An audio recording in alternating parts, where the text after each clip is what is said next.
तो देखो अभी भी समय है पूरा का पूरा 3 महीने। इसके बाद सीधा 1 साल बर्बाद होगा।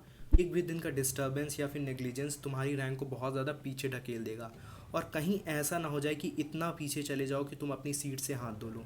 तो वो 50 चैप्टर्स जो तुम्हें एटलीस्ट 600+ तक इजीली पहुंचा सकते। Hi guys, welcome back to the channel. और यार, तुम्हारे नीट का वो समय स्टार्ट हो चुका है जिस समय तुम्हें ये एक्सपेक्ट किया जाता है कि तुम वो सारी चीज़ें सीख ली होगे जो तुम्हें अभी इस वक्त इन 3 महीनों में बहुत ज़्यादा हेल्प करने वाली है कि तुम अपना सिलेबस कैसे स्मार्टली कंप्लीट कर सकते हो।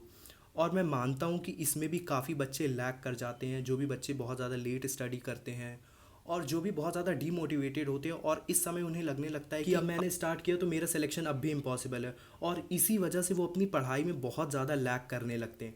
देखो यार, मैं तुम्हें ये प्रॉमिस तो नहीं करता कि तुम बहुत ज़्यादा टॉप रैंक ले आओगे, लेकिन ये तुम्हें ज़रूर गारंटी कर सकता हूँ कि अभी भी तुम अगर स्टार्ट करोगे। और यार, ये वीडियो मैंने इसी पे डेडिकेट किया है उन बच्चों के लिए कि जिन्होंने बहुत ज़्यादा पढ़ाई नहीं करी, लेकिन अभी भी इतना समय है कि तुम वो सारे इंपॉर्टेंट चैप्टर्स जो कि हाई वेटेज रखते हैं नीट में। और सबसे बेस्ट चीज़ इस पीडीएफ में तुम्हें ये मिलेगी कि उन इंपॉर्टेंट चैप्टर्स में भी मैंने टॉपिक इनफैक्ट मेंशन कर दिया है तुम्हारे लिए कि कौन से टॉपिक से सबसे ज़्यादा वेटेज होता है क्वेश्चंस आने का। और यार देखो, मैंने ये पीडीएफ बहुत ज़्यादा मेहनत से बनाई है अपने प्रीवियस एक्सपीरियंस के बेसिस पे भी, और अभी मैंने प्रीवियस ईयर के क्वेश्चन पेपर से रीसेंट ट्रेंड भी देखा है, और उसी के बेसिस पे मैंने ये पीडीएफ तैयार करी है जो कि तुम्हें टेलीग्राम पे भी डिस्क्रिप्शन पे मिल जाएगी। और यार, ये वीडियो मैं स्टार्ट करने से पहले यही चीज़ कहना चाहता हूँ कि अभी हाथ पे हाथ रखने से कोई फ़ायदा नहीं है। अगर तुम अभी भी स्टार्ट करते हो, माना तुम टॉप रैंक नहीं लाओगे, लेकिन एटलीस्ट इतना तो अच्छा होगा कि तुम एक सिलेक्शन गवर्नमेंट सीट से ज़रूर ले पाओगे। तो ये 50 चैप्टर्स तुम्हारे लिए वो चीज़ पॉसिबल कर सकते हैं, लेकिन तुम्हें एक ही कंडीशन फॉलो करनी पड़ेगी कि ये चैप्टर्स अभी इसी वक्त से स्टार्ट करना शुरू कर दो, क्योंकि अब समय तुम्हारे लिए बिल्कुल भी ज़्यादा नहीं बचा है कि तुम वेस्ट करो, इधर उधर नेग्लिजेंस में डालो। लेकिन ये 50 चैप्टर्स तुम्हारी वो एक गवर्नमेंट सीट अश्योर कर सकते हैं, लेकिन एक ही कंडीशन पे कि तुम इन चैप्टर्स के साथ अभी से लग जाओ और कंसिस्टेंटली इन्हें पूरा अच्छी तरीके से कंप्लीट करो। और उसमें भी मैंने जो टॉपिक्स मेंशन करे हैं वो तो तुम्हारे लिए बहुत ज़्यादा इंपॉर्टेंट होने वाले हैं। तो ये वीडियो स्टार्ट यार, एक बार फिर से कह रहा हूँ कि मैंने ये बहुत ज़्यादा स्मार्ट एनालिसिस से बनाई है, तो बिल्कुल ध्यान से ये वीडियो देखना। देखो, तो वो 50 चैप्टर्स जो तुम्हें एटलीस्ट 600+ तक इजीली पहुंचा सकते। तो यार, ये 50 चैप्टर्स बहुत ही ध्यान से सुनना और अपने दिमाग में बैठा लेना कि जब भी तुम नोट्स रिवाइज करो तो ये चैप्टर्स पहले करना और उनके इंपॉर्टेंट टॉपिक्स पहले उसके बाद हम लोग देखते हैं। देखो यार, मैं एक ही चीज़ कहना चाहूँगा कि जो बच्चों ने अभी भी बिल्कुल ज़्यादा अच्छी प्रिपरेशन नहीं करी, वो ये चीज़ को ना चेज़ करें कि 100% सिलेबस कंप्लीट। पहले वो ये चीज़ पे ध्यान दे कि कौन से चैप्टर्स सबसे ज़्यादा वेटेज रखते हैं। तो इंपॉर्टेंट चैप्टर्स जो कि PYQ से मैंने एनालाइज करके बताए हैं, वो चीज़ को अपने दिमाग में बैठा लेना अच्छे से। अब देखो, डेटा बेस्ड मैं ये चीज़ बताना चाहूँगा कि केमिस्ट्री में कौन से 10 चैप्टर्स वो बहुत ज़्यादा इंपॉर्टेंट जो कि तुम्हें ऑलमोस्ट 120+ तक टच करा सकते हैं केमिस्ट्री। तो इनमें कौन से टॉपिक्स आते हैं? सबसे फर्स्ट नंबर पे मैं यही कहना चाहूँगा कि GOC, इसे तो छोड़ना ही मत। ये एक तरीके से नॉन नेगोशिएबल है। इसमें से 5 से 6 क्वेश्चन आते ही आते हैं। मैंने पूरे 18 से 25 तक के ट्रेंड देखे और इसमें से कम क्वेश्चन होने की बहुत ही कम उम्मीद होती है। फिर सेकंड नंबर पे आता है हाइड्रोकार्बन, जिसमें से 2 से 3 क्वेश्चन ज़रूर ही आते हैं। फिर उसके बाद सबसे ज़्यादा favourite topic aldehyde, ketones and carboxylic acid, मतलब कोर क्रक्स जो ऑर्गेनिक का कहते हैं ना, वो यही चैप्टर्स होते हैं। और इसमें से तुम कह सकते हो कि 5 क्वेश्चन, ऑलमोस्ट 5 क्वेश्चन आने की ज़्यादा प्रोबेबिलिटी होती है, क्योंकि ये तुम्हारी एक बेसिस, कोर और हाई लेवल नॉलेज को एक साथ टेस्ट कर लेते हैं। तो सबसे ज़्यादा वेटेज ये वाले चैप्टर्स रखते हैं। फिर उसके बाद बायोमोलिक्यूल्स की अगर हम लोग बात करें तो देखो यार, बायोमोलिक्यूल छोटा चैप्टर है। माना कि तुम बहुत ज़्यादा अगर उसको नहीं पढ़ना चाहते हो तो कहीं ना कहीं से उसकी नोट्स निकलवा लो। उसी नोट्स में इंपॉर्टेंट टॉपिक्स ही उसके बार बार रिपीट होते हैं। तो मैं ये चीज़ कहना चाहूँगा कि सबसे ईजीएस्ट है इसमें स्कोर करना, और +8 आराम से मिल जाएगा तुमको। फिर उसके बाद फिजिकल केमिस्ट्री की अगर मैं बात करूँ तो देखो, 3-4 चैप्टर्स में सीधा सीधा बोलना चाहूँगा। Chemical kinetics, solutions, atomic structure, ये वाले सबसे ज़्यादा बेसिक और सबसे ज़्यादा स्कोरिंग चैप्टर्स हो जाते हैं, और तुम इन चैप्टर्स को सबसे ज़्यादा इजीली कंप्लीट भी कर सकते हो। सबसे पहले मैं केमिकल काइनेटिक्स की बात करूं तो 2 से 3 क्वेश्चन फिक्स रहते हैं। उसमें भी टॉपिक की अगर मैं बात करूं तो orders of the reaction, first order, second order, zero order, ये तो एकदम टिप पे होने चाहिए। ये वाले क्वेश्चन सबसे ज़्यादा रिपीट हुए हैं। फिर उसके बाद सॉल्यूशंस में मतलब तुम लोगों को भी मैं ये गेस कर सकता हूँ कि तुम लोगों को भी ये पता होगा कि colligative properties is the most important, मतलब कॉलिगेटिव प्रॉपर्टीज से एक क्वेश्चन तो फिक्स रहता है, तो ये वाला टॉपिक तुम ज़रूर करना, और बाकी एक क्वेश्चन चैप्टर में से कहीं से भी आ सकता है। फिर उसके बाद बात करते हैं एटॉमिक स्ट्रक्चर। तो देखो यार, इसमें से 2 क्वेश्चन आते हैं, जिसमें से मैं टॉपिक्स की भी अगर बात करूँ तो बोर्स वाला टॉपिक और क्वांटम नंबर से तो एक ना एक क्वेश्चन हमेशा ही फिक्स रहता है। इनऑर्गेनिक केमिस्ट्री पे अगर हम लोग जंप करें तो इसमें the king of the inorganic chemistry, chemical bonding, direct to direct 4 questions इसमें भी आते हैं। और मैं टॉपिक्स की बात करूं तो एमओटी, वीएससीपीआर और हाइब्रिडाइजेशन, इसमें भी मैंने स्टार लगा रखा है। हाइब्रिडाइजेशन से 1 से 2 क्वेश्चन हमेशा फिक्स रहता है। और उसके बाद बात करते हैं कोऑर्डिनेशन कंपाउंड्स। ये मैं कह सकता हूँ कि मेरे लिए थोड़ा टफ चैप्टर हुआ करता था, लेकिन इसमें से क्योंकि हमेशा मतलब कभी भी क्वेश्चन स्किप नहीं होता था, तो मैंने इस चैप्टर को किसी ना किसी तरीके, मतलब थोड़ी मेहनत तो ज़रूर लगी थी, लेकिन इस चैप्टर को कर लिया था। और उसके बाद मेरे टेस्ट सीरीज़ में जो मार्क्स थे वो 10 to 15 मार्क्स इंक्रीज़ हो जाते। देखो इसी तरीके होता है कि कोई टॉपिक जो तुम्हें नहीं आता और वो क्वेश्चन हमेशा टेस्ट सीरीज़ या फिर नीट के पेपर में आते ही आते हैं, और वो टॉपिक्स जैसे ही तुम कंप्लीट कर लेते हो ना, वो 10 मार्क्स तुम्हारे इंक्रीज़ हो जाते हैं। तो तुम्हें अपनी टेस्ट सीरीज़ या फिर मॉक टेस्ट में जो भी एनहांसमेंट देखने को मिलती है वो इसी चैप्टर्स, इन्हीं टॉपिक्स की वजह से होती है। और ये चीज़ तुम सीखो। मैं अभी से तुम लोगों को यही चीज़ कहना चाहूँगा कि तुम्हें अगर मॉक टेस्ट में मार्क्स बढ़ाने हैं, ये टॉपिक्स को हमेशा ध्यान में रखना, और वीक टॉपिक्स को तुम ये चीज़ एनालिसिस करो कि कौन से टॉपिक्स हमेशा आते ही आते हैं और तुम्हारे वीक है, तुम उन क्वेश्चंस को नहीं कर पाते। वो टॉपिक एक बार पढ़ लो, डायरेक्ट 10 to 15 मार्क्स तुम्हारे जंप कर जाएंगे, और तुम्हें एक तरीके से अंदर से खुशी भी मिलेगी कि मैंने कुछ अचीव किया। और यही छोटी छोटी चीज़ें तुम्हें बहुत ज़्यादा मोटिवेशन इस वक्त देंगी। तो देखो, कोऑर्डिनेशन कंपाउंड में 2 से 3 क्वेश्चन आते हैं, जिसमें से 1-2 क्वेश्चन फिक्स रहता है कि क्रिस्टल फील्ड थ्योरी से आए। फिर उसके बाद बात करते हैं पीरियोडिक टेबल, सबसे ज़्यादा बेसिक चैप्टर, जिसमें से 1 से 2 क्वेश्चन आ ही जाते हैं, मोस्ट प्रोबेबली 2 क्वेश्चंस। और उसके भी अगर मैं बात करूँ तो ट्रेंड्स वाले टॉपिक से, जहाँ पे तुम लोगों को इंक्रीजिंग डिक्रीजिंग ऑर्डर पूछा जाता है, उनमें भी increasing decreasing order of the ionisation energy, enthalpy और एटॉमिक रेडियस, ये चीज़ें बहुत ज़्यादा इंपॉर्टेंट होती है। फिर उसके बाद बात करते हैं फिजिक्स, द फियर ब्रेकर, क्योंकि ये वो टॉपिक्स और चैप्टर्स हैं जिन्हें तुमने कर लिया ना, तो एक तरीके से कह सकते हैं कि कोर वाले चैप्टर्स तुमने फिजिक्स के कंप्लीट कर लिए। और इन चैप्टर में से बहुत ज़्यादा अमाउंट ऑफ क्वेश्चंस भी आते हैं और नंबर ग्रास्प कर सकते हो। तो सबसे फर्स्ट नंबर पे the easiest one, unit and dimension. तुम कोई भी ईयर के पेपर उठा के देख लो, ये वाले क्वेश्चन ज़रूर आए रहते हो, और मिनिमम 1 क्वेश्चन, वरना अब तो ट्रेंड हो गया है कि इसके 2 क्वेश्चन आते ही आते हैं। तो 1 से 2 क्वेश्चन, उसमें भी एक क्वेश्चन हमेशा फिक्स रहता है वर्नियर कैलिपर या फिर स्क्रू गेज से आने का। फिर उसके बाद बात करते हैं मैकेनिक्स की।